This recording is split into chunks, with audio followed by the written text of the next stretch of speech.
En el treball per projectes, quins aspectes metodològics destacaries que esteu utilitzant? A projectes de primer d'ESO, bàsicament fem treball cooperatiu. Al principi hem fet 3 projectes al llarg de l'any i tots hem mirat que hi hagi treball cooperatiu sempre, en grups de 3 i de 4, perquè ens semblava que era com més repartit. També grups heterogenis hem intentat que siguin sempre, perquè hi hagi diferents nivells i graus d'assoliment.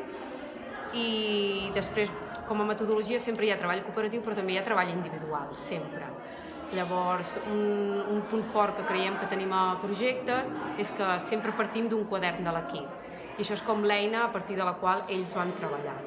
I en aquest quadern de l'equip sempre ells mateixos s'escullen quines són els seus objectius, quines són les seves normes de participació, de convivència, quins són els rols. Llavors, cada dia els projectes duren 2 hores. El que passa que la primera mitja hora sempre ells es posen amb el quadern de l'equip a davant i vinga, què hem fet? Aquests objectius els estem portant a terme, no els estem portant a terme, i si ens plantegem un nou objectiu? Llavors hi ha una mica com que de debat entre ells. Llavors a partir d'aquí ja sí que anem creant, més o menys fem això. I aspectes a millorar que encara costin, que no estiguin funcionant prou bé?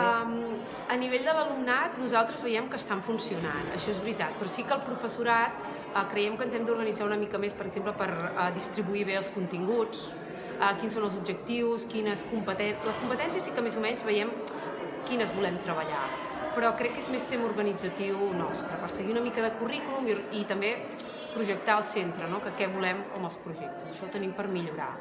L'alumnat és assaig-error i anar aprenent. Molt bé. I com a docent, l'experiència de fer aquest tipus de treball i utilitzar aquest tipus de metodologies, com la valores? La valoro positivament, sobretot perquè incidim en les competències transversals, especialment en les personals i socials, i ho valoro positiu perquè és que, bàsicament, els projectes, malgrat que hi ha un producte final, l'objectiu és això, incidir una mica en l'autonomia, la responsabilitat, i a partir d'aquí, sobretot a primer d'ESO, doncs, donar-los eines i una mica de pautes per després poder adquirir coneixements. Molt bé.